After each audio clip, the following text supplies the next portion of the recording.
Sorry about that, guys. Amber pressed it and I told her not to. So we just need to leave it there, don't we? Else it's going to take ages, this book is. This is part 2 of The Tale of Samuel Whiskers or the Roly-Poly Pudding. Yeah, and we got loads books, haven't we? Yeah. Yeah, we have. Got 1, 2, 3, 4, About 20 5, 6, maybe. 7, 8, 9, 10, 11, 12. We've got loads, haven't we? Yeah, this we got. Hang on a minute, have we read this? No. Once upon a time, there was an old cat called Tabitha Twitchit. Tabitha's the cat's name. Who was an anxious parent. She used to lose her kittens continually.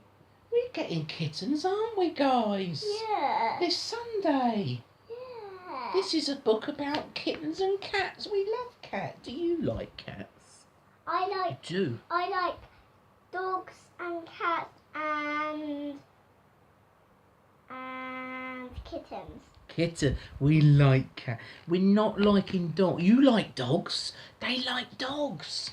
I like dogs and cats. You like dogs and cats. We do. Yeah, and kittens. And kitten. Oh, have you seen these kittens? They're in this book.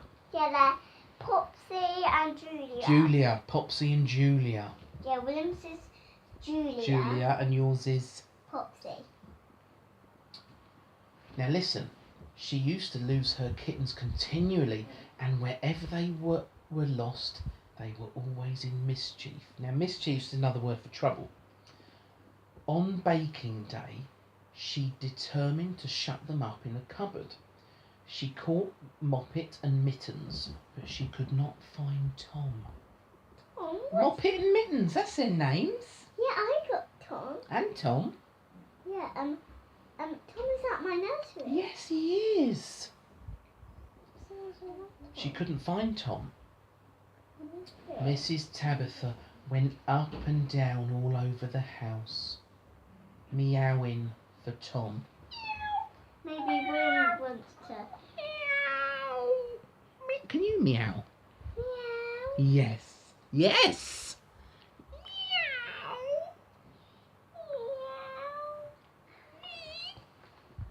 Meow. Meow. Oh, we're funny, aren't we? Meow. She couldn't find him. She looked in the pantry under the stairs. She searched the best spare bedroom that was covered up with dust sheets. She went upstairs and she looked in the attic, but she could not find Tom anywhere. She's lost one of her kittens. Now, it was an old house. It was full of cupboards and passages. Some of the walls were 4 feet thick, and there used to be some very strange noises inside them, as if there might be little secret staircase. Yeah, maybe A secret staircase. maybe there's a Monster, maybe there's a monster. Certainly there were odd little jagged doorways in the wainscot, and things disappeared at night, especially cheese and bacon. Wait a minute. Wait a minute. This is Cat Story. This is not Peter Rabbit. Well, it's not a Peter Rabbit. This is a mouse story. Beautrix Potter. Let's see where we get to the mice. Yeah. Mrs. Tabitha became more and more distracted. Get to a mice and monsters and ghosts. Mice and monsters and ghosts? Yeah. You're gonna frighten me! Are you frightened? I'm not. I'm gonna cover your eyes like this. You're gonna cover my eyes if it gets scary. We watch a scary film. Who covers my eyes? Yeah. Show them what you do. Show them. That's it, I'm back. That's right. I wanna have sleep. You want to go to sleep? Yeah. Oh my God. While their mother was searching the house, Moppet and Mittens had got into mischief. The cupboard door was not locked, so they pushed it open and came out. They went straight through to the dough, which was set to rise in a pan before the fire.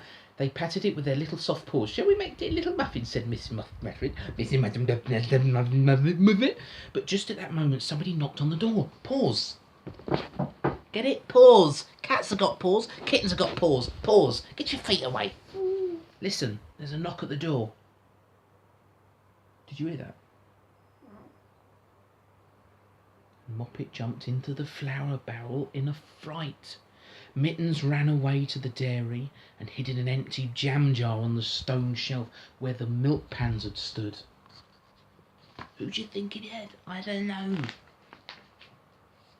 The visitor was a neighbour, Mrs. Ribby. She had called to borrow some yeast. Mrs. Tabitha came downstairs meowing dreadfully.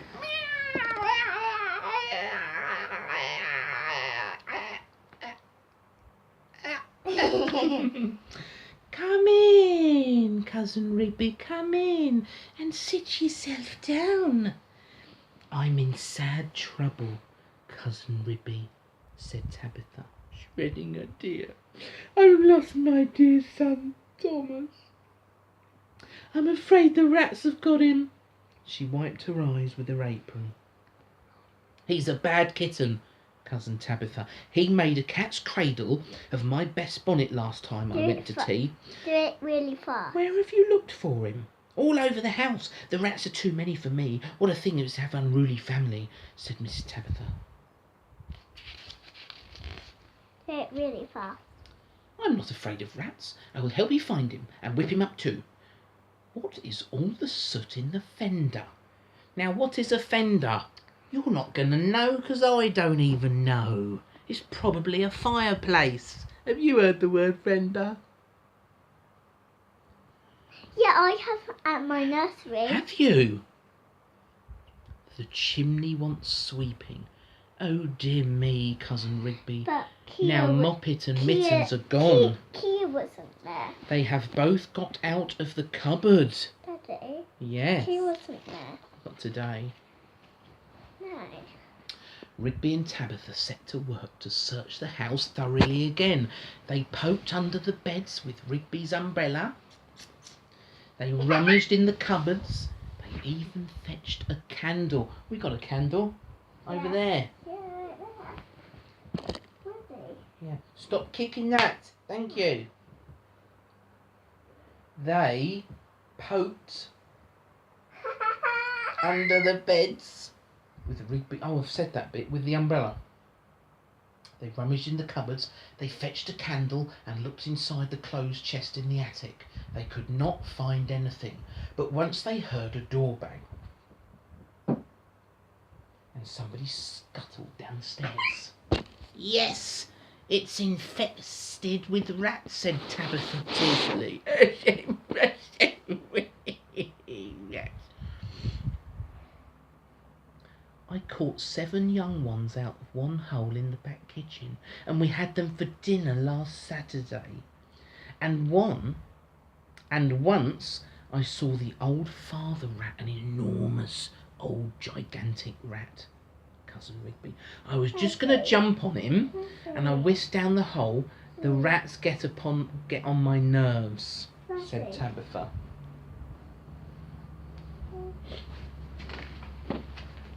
"Get your feet away from the camera, please. Thank you."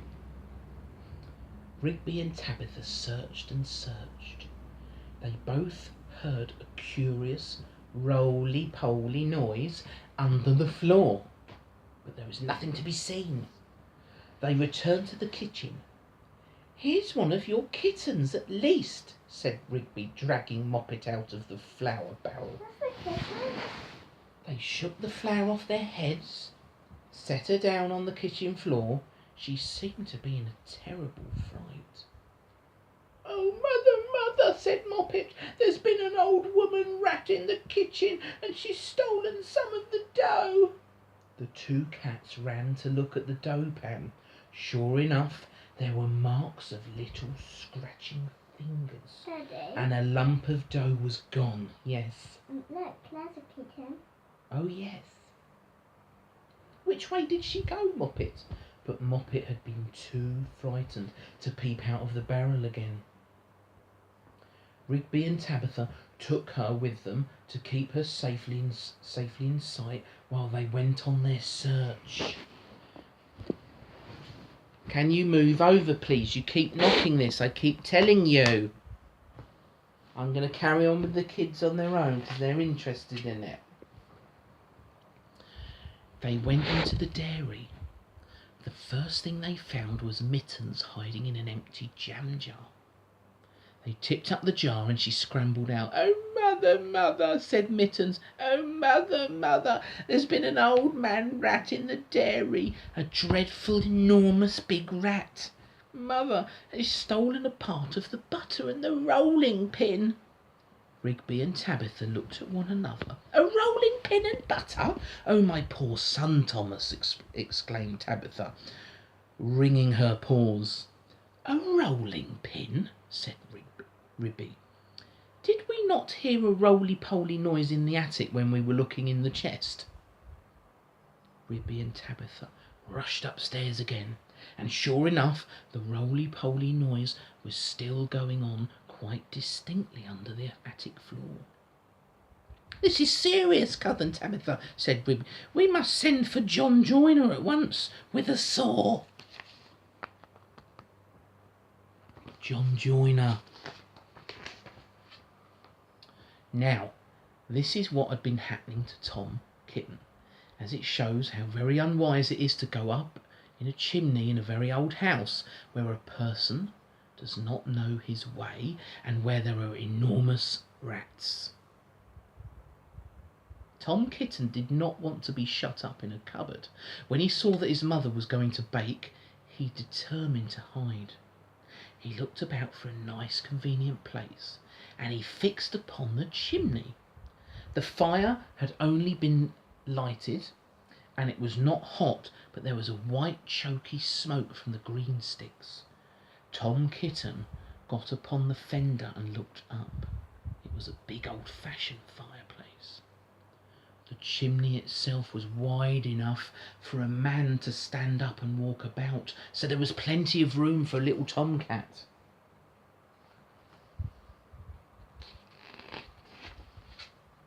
He jumped right up in the fireplace, balancing himself upon the iron bar where the kettle hangs. Tom Kitten took another big jump off the bar and landed on a ledge high up inside the chimney, knocking down some soot in the fender.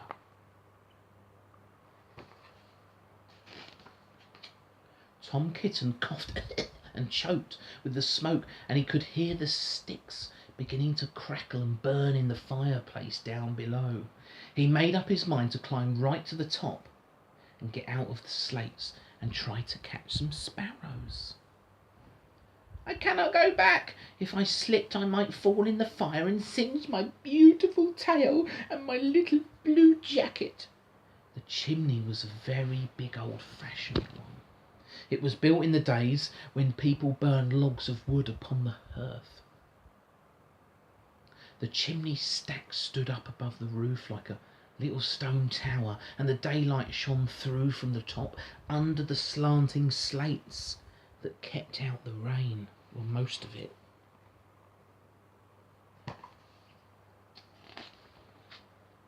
Tom Kitten was getting very frightened. He climbed up and up and up, then he waded sideways through the inches of soot. He was like a little sweep himself. It was most confusing in the dark, couldn't see a thing. One flue seemed to lead to another. There was less smoke, but Tom Kitten felt quite lost. He scrambled up and up, but before he reached the chimney top, he came to a place where somebody had loosened a stone in the wall. There was some mutton bones lying about. "This seems funny," said Tom Kitten. "Who's been gnawing bones up here in the chimney? I wish I'd never come. What a funny smell! It's something like mouse, oh, dreadfully strong. It makes me sneeze," said Tom.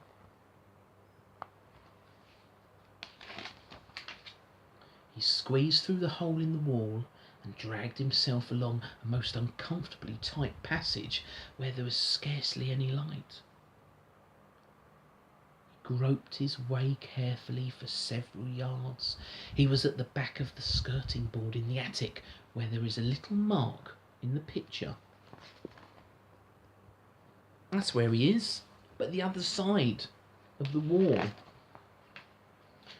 All at once he fell head over heels in the dark down a hole and landed on a heap of very dirty rags.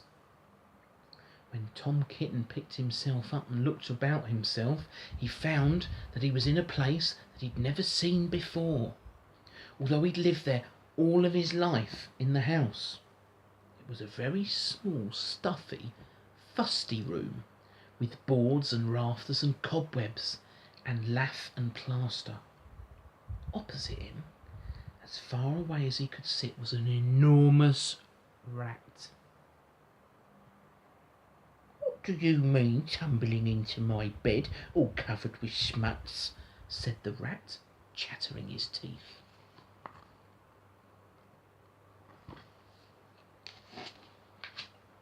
"Oh, please, sir, the chimney wants sweeping," said poor Tom Kitten. "Anna Maria, Anna Maria," squeaked the rat. There was a pattering noise, and an old woman rat poked her head round a rafter.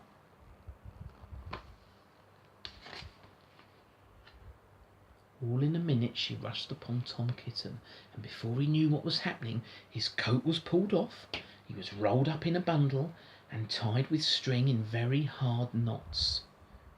Anna Maria did the tying. The old rat watched her and took snuff. When she'd finished, they both sat staring at him with their mouths open. "Anna Maria," said the old man rat, whose name was Samuel Whiskers. "Anna Maria, make me a kitten dumpling roly-poly pudding for my dinner." "It requires dough and a pat of butter and a rolling pin," said Anna Maria, considering Tom Kitten with her head on one side. I do hope they're not going to eat that kitten. "No," said Samuel Whiskers. "Make it properly, Anna Maria, with breadcrumbs." "Nonsense, butter and dough," replied Anna Maria. The two rats consulted together for a few minutes and they went away. Samuel Whiskers got through a hole in the wainscot and went boldly down the front staircase to the dairy to get the butter. He did not meet anybody.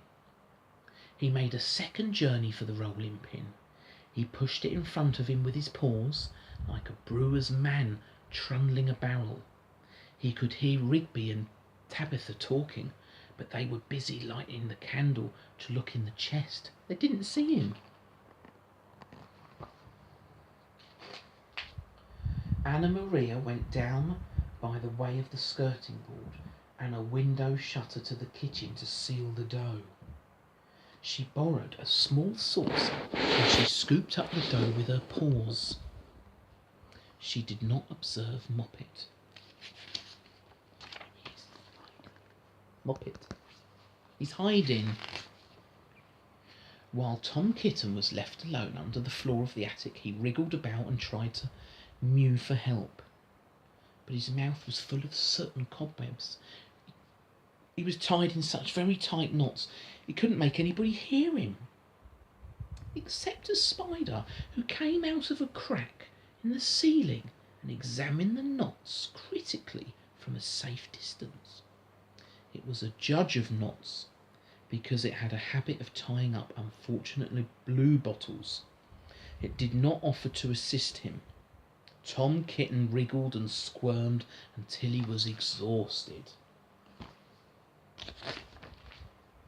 Presently the rats came back to set to work to make him into a dumpling. First they smeared him with butter, then they rolled him up in dough. While not the string very digestible, Anna Maria, inquired Samuel Whiskers. Anna Maria said she thought that it was of no consequence, but she wished that Tom Kitten would hold his head still. As he disarranged the pastry, she laid hold of his ears. I think they're going to eat him. Tom Kitten bit and spat. He meowed and wriggled, and the rolling pin went roly-poly, roly-poly, roly-poly. The rats each held an end. His tail is sticking out. You did not fetch enough dough, Anna Maria. I fetched as much as I could carry, replied Anna Maria. I do not think, said Samuel Whiskers, pausing to take a look at Tom Kitten, I do not think it will be good pudding. It smells sooty. Anna Maria was about to argue the point when all at once there began to be other sounds up above, the rasping noise of a saw, and the noise of a little dog scratching and yelping.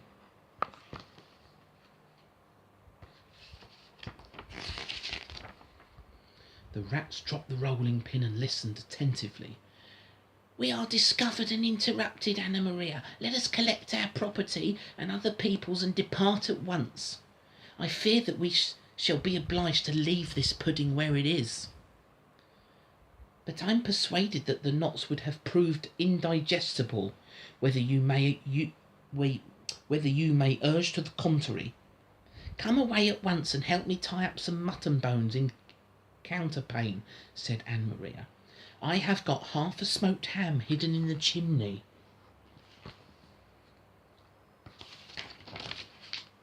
So it happened that by the time John Joiner had got the plank up, there was nobody under the floor except the rolling pin and Tom Kitten in a very dirty dumpling.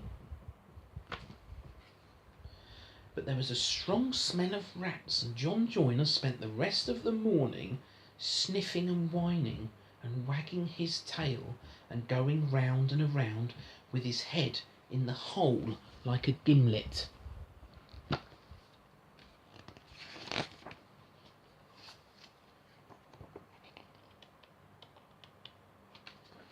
Then he nailed the plank down again, put his tools in a bag and came downstairs.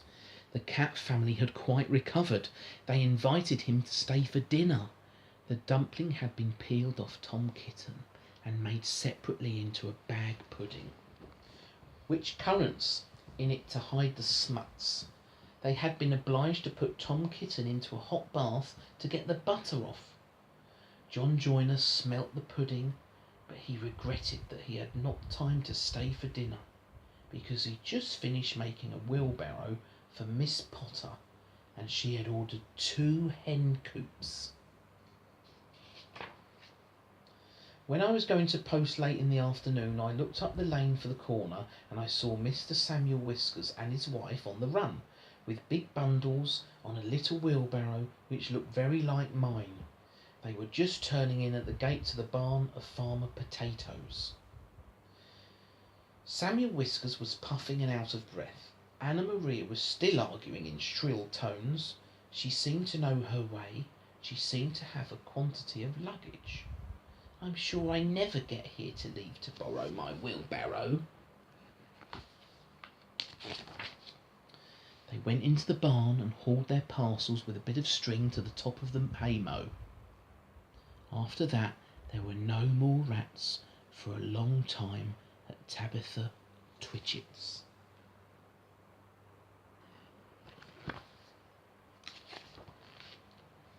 As for Farmer Potatoes, he has been driven nearly distracted. There are rats and rats and rats in his barn. They eat up the chicken food, they steal the oats and the bran, and they make holes in the meal bags. And they are all descended from Mr. and Mrs. Samuel Whiskers. Children and grandchildren and great-grandchildren. There is no end to them.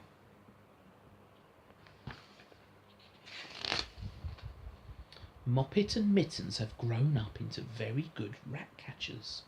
They go out rat catching in the village and they find plenty of employment. They charge so much a dozen and earn their living very comfortably.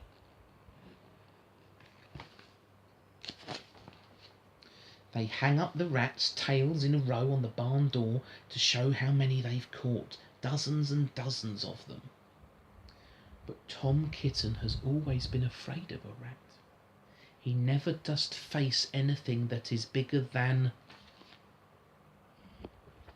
a mouse.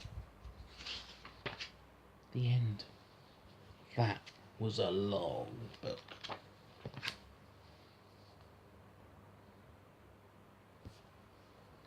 The Tale of Samuel Whiskers or the Roly-Poly Pudding.